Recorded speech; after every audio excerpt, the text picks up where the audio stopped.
One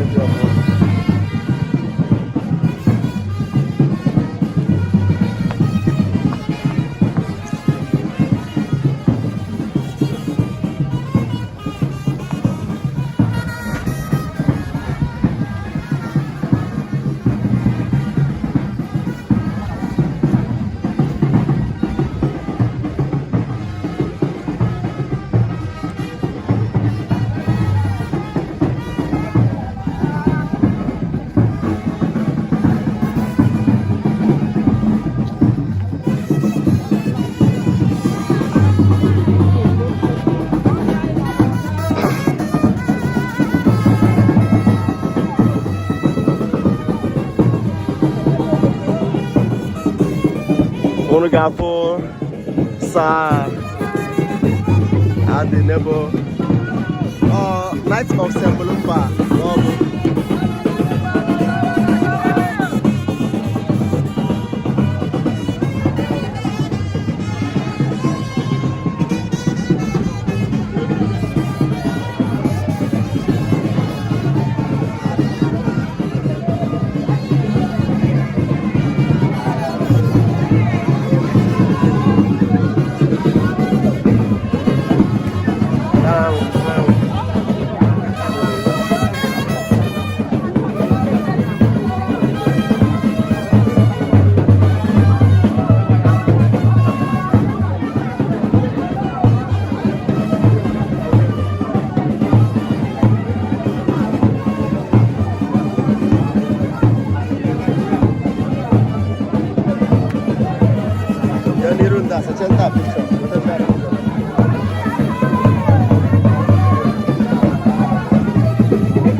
on the highway.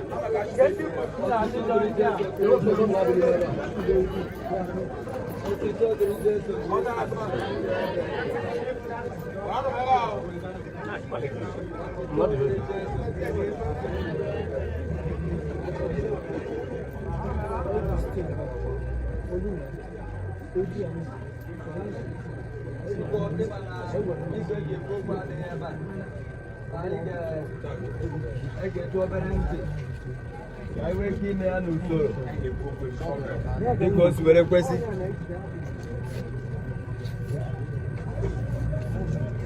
Open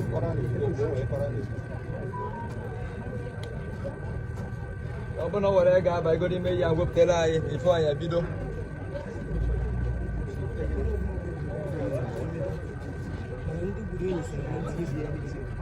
Yeah, trouble.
Cắn cà phê nữa.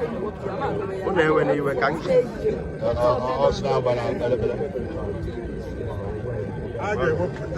Cắn cái đó.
wee sota ngozi ili ndị niile kwere na gị ya ma ndị niile ahụ anọ n'ime ili ji wee nwee nchekwube karịa na ha ga-esi n'ọnwụ bilite ọzọ. Biko mee ka nwa odibo gị bụ Ezinne Juliana Neboh nwee ike ịnọ n'ime ili nke a zuo ike na ndokwa ka ọ nọ na ya ruo mgbe ị ga-ekwulite ya nye ya ihe gị onwe gị bụkwa mbilitere ọnwụ na ndụ mee ka o were ọkụ nke ihu gị bụ ihe gị na-ebi ebi n'eluigwe mgbe dị ndụ na-achị ebe. What is the seed? anyị gara ahụ nwanne anyị na nwaanyị bụ Ezinne Juliana Neboh ka ọ laghachi n'ebe o si pụta. Anyị na-eme nke a n'ihi na ọ masị Chineke ike niile onye mbụ si n'ọnwụ bilite. Ọ bụkwa ya ga-eme ka ahụ anyị dara ada gbanwee wee ihe ahụ ya bụ sọ ihe. N'ihi nke a anyị na-esi ahụ nwanne anyị na mama anyị n'aka Chineke ọ nara ya n'udo nke ya mekwa ka ahụ ya bilite ọzọ n'ụbọchị ikpeazụ.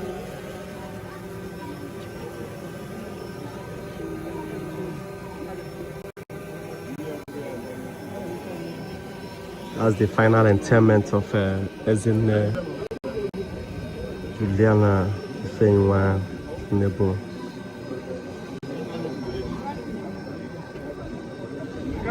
Maka nwanne anyị nọ ma Juliana Neboh ka anyị gọdịwela Jesu Kristo onye kwuru sị mụ onwe m bilitela ọnwụ na ndụ onye ọbụla nke kwere na ma ọbụla dị na asị na ọ nwụrụ anwụ ga-adị ndụ ọzọ onye ọbụla nke na-adị ndụ nke na-echekwa na m agaghị anwụ wee ruo mgbe ebighị ebi. Ka gị onye gbara anya mmiri ohe ọnwụla Lazarọs hichaa anya mmiri anyị arịọ gị Kristi. Ka gị onye kpọghachiri ndị nwụrụ anwụ na ndụ nye nwa odibo gị bụ Ezinne Juliana Neboh ndụ ebighị ebi anyị arịọ gị Kristi. Ka gị onye kpọrọ onye ori nke chegharị ịnụ nkwa paradaịs nabata nwa odibo gị bụ Juliana Neboh n'eluigwe anyị arịọ gị Kristi.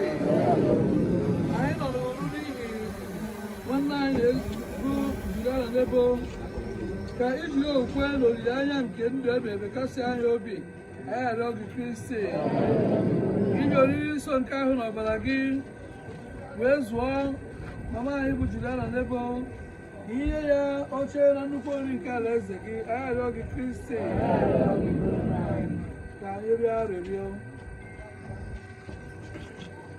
Onye nwe anyị ụzọ ebere abụọ ka anyị na-arịọ ka imere nwa odibo gị bụ Ezinne Juliana Neboh. Nke mbụ, nwa odibo gị gwara Okoye ime ihe bụ uche gị ekwela ka ọ taa ahụ nke dịrị mmehie ya.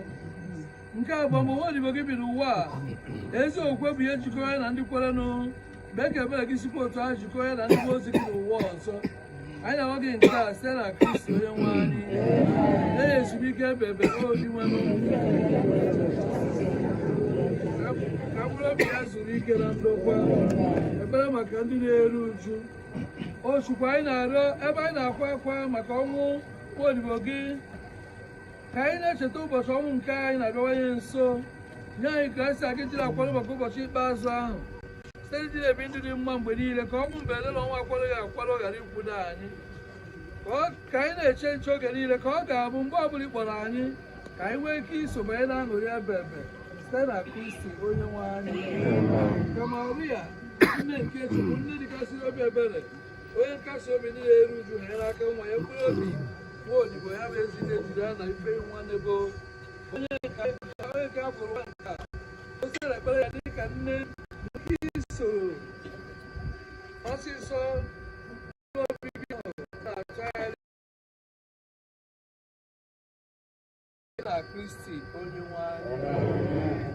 Ka mkpụrụ obi Juliana na mkpụrụ obi na-ekwere n'oge a na-azụ.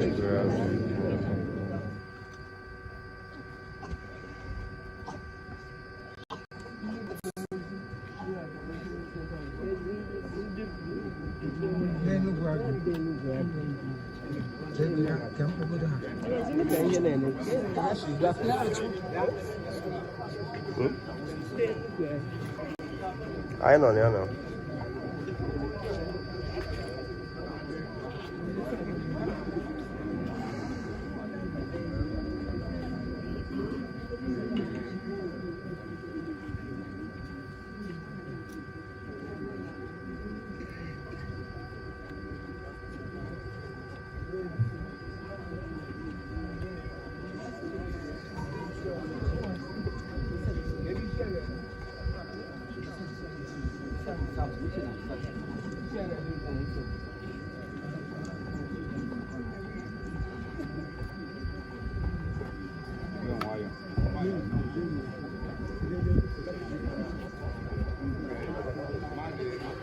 Anyị na-asị ka mkpụrụ obi Lady Ezinne Juliana Ifeyinwa Neboh zuru ike na ndokwa. N'anya efu na kịta ka a na-adọnye ya n'ili na ngwurube dị ya dị na Ibuzor Amokwe in Otu Local Government Area of Enugu State.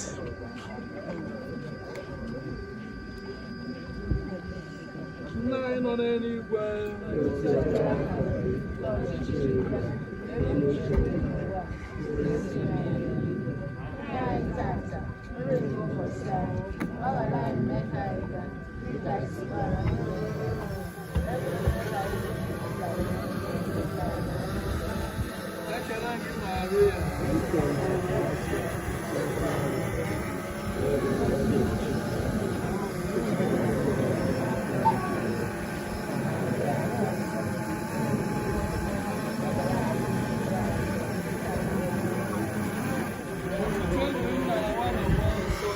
her gentle soul continue to rest in perfect peace. Unuga fungwe Amokwe Usa Andy Neboh.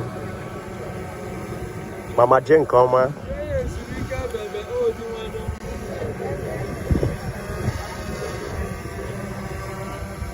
Thank you for joining our live broadcast. After here, we are going to the field where the burial reception will be taking place.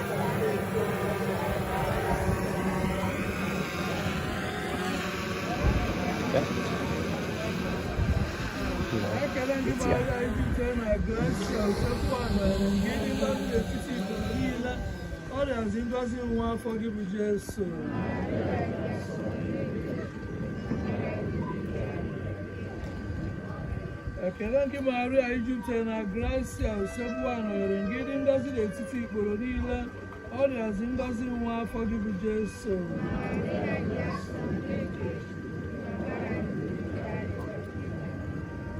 Ekele nke Maria Ijupụta na Gracia usekwu anọnyere ngịdị ngọzi n'etiti ikporo niile ọ rịazi ngọzi nwa afọ gị bụ Jesu.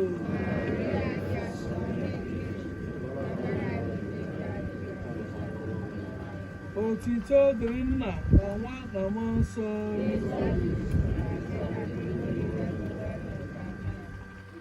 Otito dịrị Nna na Nwa na Mmụọ Nsọ. Otito dịrị Nna na Nwa na Mmụọ Nsọ.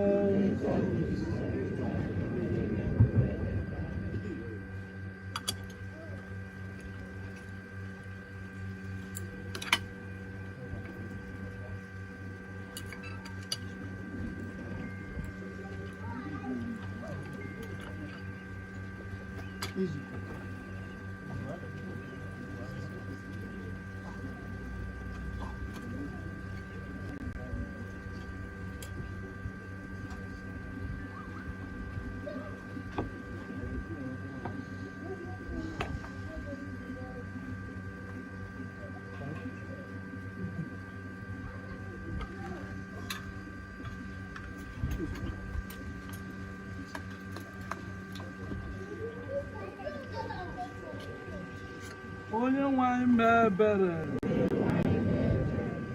Kristi mee ebere. Onye nwe anyị mee ebere.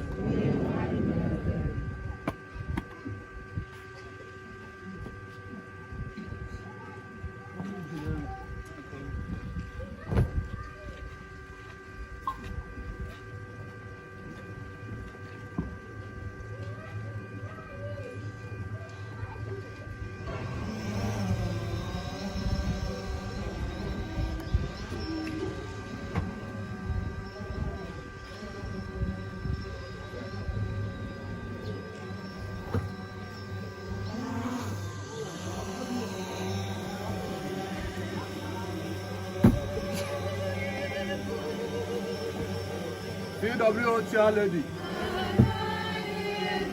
CWOTR lady.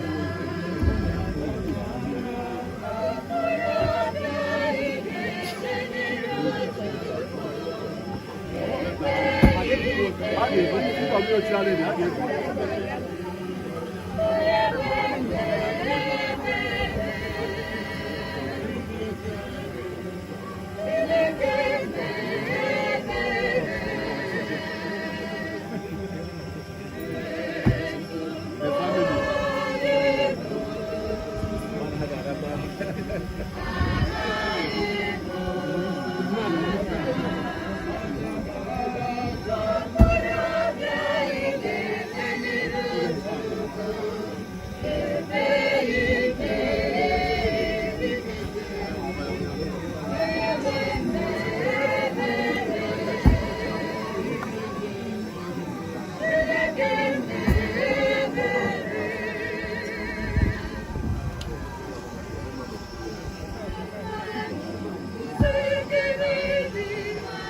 Allah machupo keke na ngide me.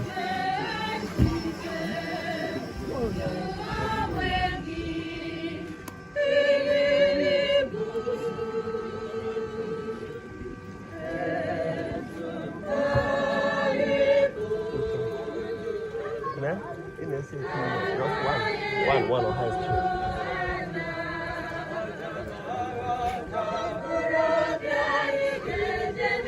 Ada baka.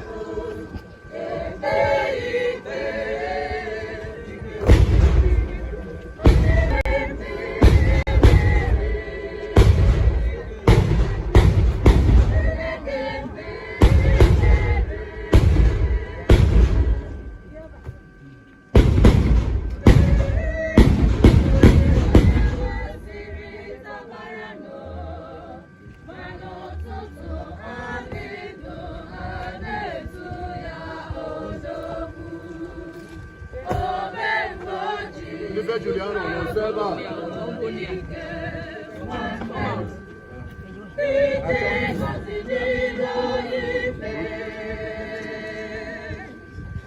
Child, I'm so sorry. Sorry, name.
Why na.